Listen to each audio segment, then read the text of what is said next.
Prepárense para un viaje al convulso Chile de fines de los años 60. Sumerjámonos en un caldo de cultivo político donde la tensión no hacía más que escalar, culminando en los primeros indicios claros de rebelión militar. La izquierda radicalizaba su postura, abrazando la violencia para derrocar a los gobiernos burgueses. Hasta el Partido Socialista, en su Congreso de Chillán en 1967, legitimó la vía armada para alcanzar el poder. El propio partido de gobierno, Democracia Cristiana, era un campo de batalla interno, con facciones terceristas y rebeldes, criticando ferozmente el reformismo del presidente Frei y la ausencia de espíritu revolucionario.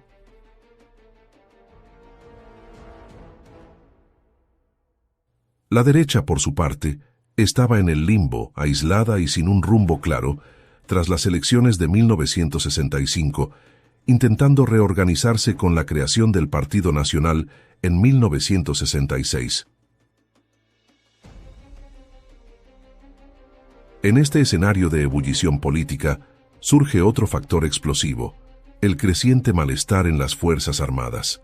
Incluso parlamentarios de derecha apoyaban un alza salarial, insistiendo en la participación directa de representantes militares en su elaboración. La revista Punto Final, vocera del MIR, ironizaba que los militares habían ganado la primera fase de una guerra no declarada. A principios de 1969, el presidente Frei, consciente de la situación, convocó a una junta de comandantes en jefe para abordar los problemas de las tres instituciones armadas.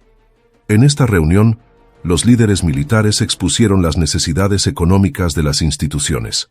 Frei prometió estudiarlo, pero lo dejó en manos de sus ministros. El general R. Tulio Marambio, ministro de Defensa, conocido por ser un hombre inteligente pero severo, había prometido un aumento de sueldo rápido para todas las fuerzas de defensa nacional, pero el tiempo pasaba sin avances. El malestar crecía en las tres instituciones. El almirante Raúl López describe un profundo malestar desde 1967 debido al desprecio manifiesto de la autoridad política y la ostensible negación de presupuesto, lo que hacía que el ambiente en 1969 ya no daba para más. Aunque el ministro de Hacienda, Andrés Zaldívar, se reunió con Frei en julio de 1969 para buscar una solución global al problema salarial, los informes seguían ausentes en septiembre.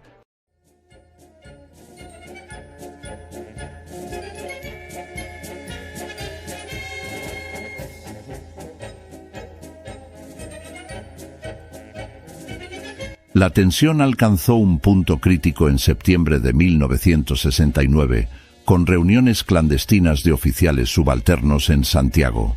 El 18 de septiembre, durante el Te Deum, se produjo un acto de desobediencia audaz. El regimiento Yungay de San Felipe, bajo el mando del mayor Arturo Marshall, se retrasó deliberadamente en rendir honores al presidente Frei. Este no fue un incidente aislado, sino parte de una confabulación para un golpe de Estado. La intención era formar una junta militar de jóvenes oficiales, que luego serían reemplazados por figuras más experimentadas. Participaron oficiales del ejército como Arturo Marshall, Fernando Nierad y Eduardo Handke, con contactos en la Fuerza Aérea y Carabineros. Se planeó incluso interrumpir una comida en el club militar para detener a altos mandos. Sin embargo, el movimiento fue abortado cuando la información se filtró a la superioridad del ejército. La investigación, a cargo del general Pablo Schaffhausen, concluyó que el retraso fue una descoordinación, aunque el descontento real era innegable.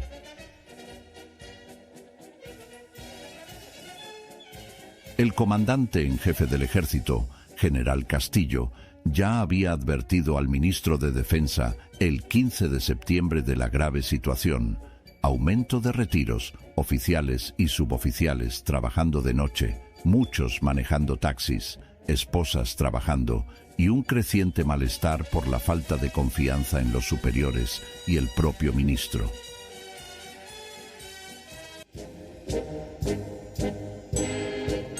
El epicentro de la tormenta inicial fue Antofagasta, sede de la Primera División de Ejército, bajo el mando del general Roberto Vio Marambio.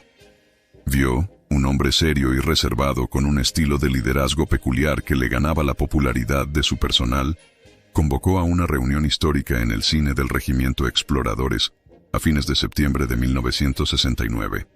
Allí, la situación insostenible fue expuesta con crudeza, y los oficiales acordaron firmar una carta de apoyo a su general. Vio prometió llevar el clamor directamente al presidente Frei en Santiago. Pero el tiempo corría y la angustia crecía. A pesar de los esfuerzos frustrados de Vio por entregar la extensa carta de más de 8 páginas, que detallaba las carencias del ejército, desde material obsoleto hasta la crítica situación moral y disciplinaria, el alto mando tomó cartas en el asunto. Vio, quien había sido llamado a Santiago y mantenido bajo constante vigilancia, fue notificado el 16 de octubre que había perdido la confianza del mando y debía presentar su expediente de retiro. En Antofagasta, la noticia fue un jarro de agua fría. Aunque algunos comandantes incineraron la carta de apoyo creyendo que el compromiso había terminado, los oficiales más jóvenes hervían de indignación, muchos dispuestos a respaldar al general pasado a retiro. La tensión era palpable, con regimientos divididos en su lealtad.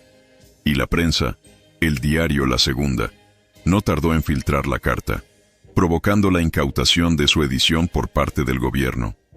El río estaba a punto de desbordarse.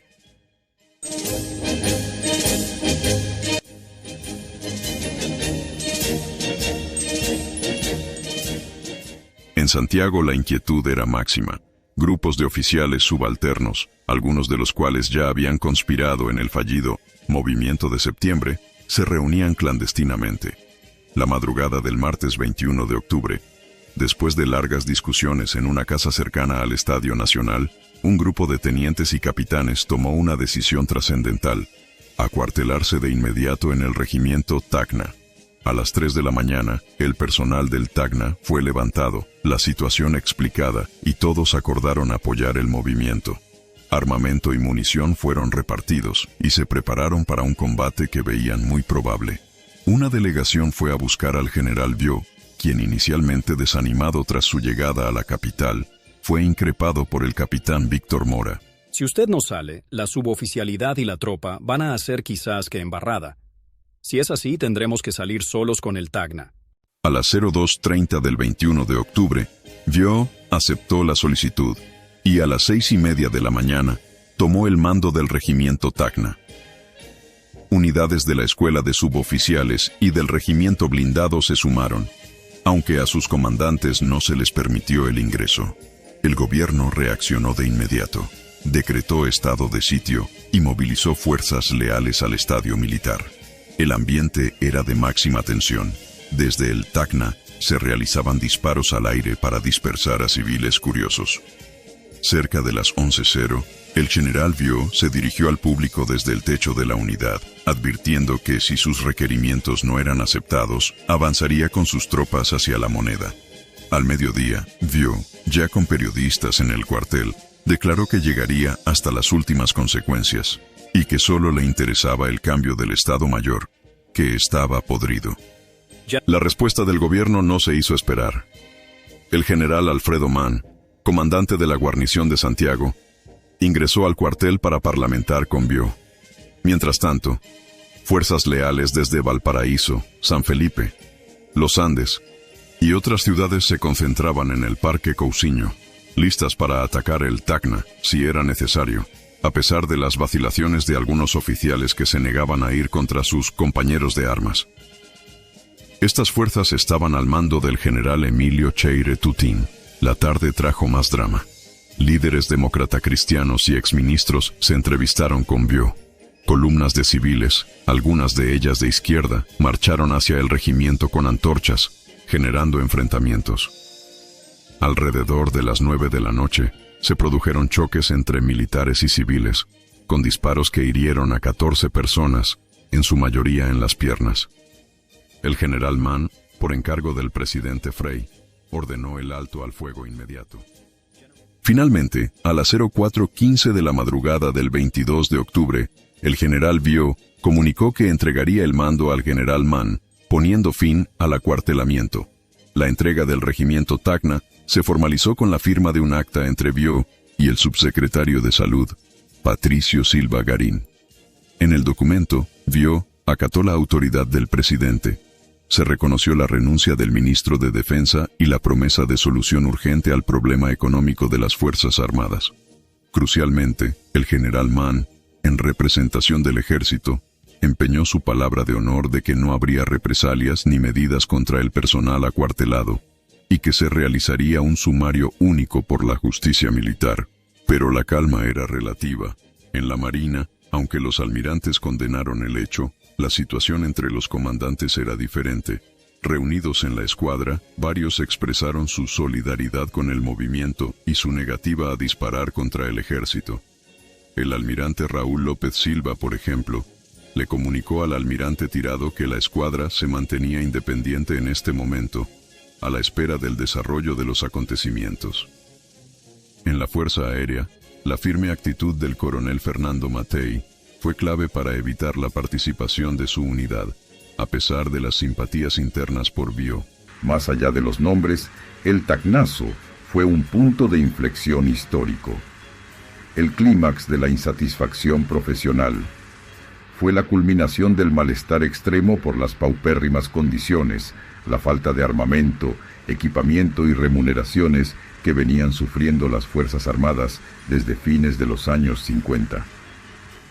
Terminó con el aislamiento y la marginación que las Fuerzas Armadas padecían desde 1932. En adelante, se convirtieron en un actor político y social ineludible, cuya opinión debía ser considerada en la vida del país. Los partidos políticos comenzaron a competir explícitamente por su adhesión, reconociéndolos como un factor de fuerza, clave y decisivo. Mientras el gobierno y los demócratas cristianos lo vieron como un intento de golpe de Estado, otros, como el general Julio Canessa, lo interpretaron como un hecho espontáneo, grave, pero sin romper la cohesión del cuerpo de oficiales, producto del desaliento por la desatención gubernamental. Incluso se rumorearon contactos con parlamentarios y figuras como Jorge Prat Echaurren. El general Bruno Siebert lo vio como un reventón de la politización del ejército en respuesta al clima de movimientos guerrilleros y la Guerra Fría. Bios y otros oficiales fueron condenados por incumplimiento de deberes militares, aunque con penas remitidas. Sin embargo, las heridas siguieron abiertas. Informes de inteligencia revelaron más reuniones clandestinas y conspiraciones, como la de la calle Gay en diciembre de 1969, que llevaron a nuevas detenciones y bajas en el ejército. El Tacnazo, con sus negociaciones tensas, sus lealtades divididas y su desenlace dramático, puso de manifiesto el peligro real de un rompimiento mayor. Aunque la solución económica calmó los ánimos temporalmente, estos sucesos marcaron un precedente y presagiaron nuevos vientos de rebelión, cambiando para siempre la relación entre las Fuerzas Armadas y el poder político en Chile.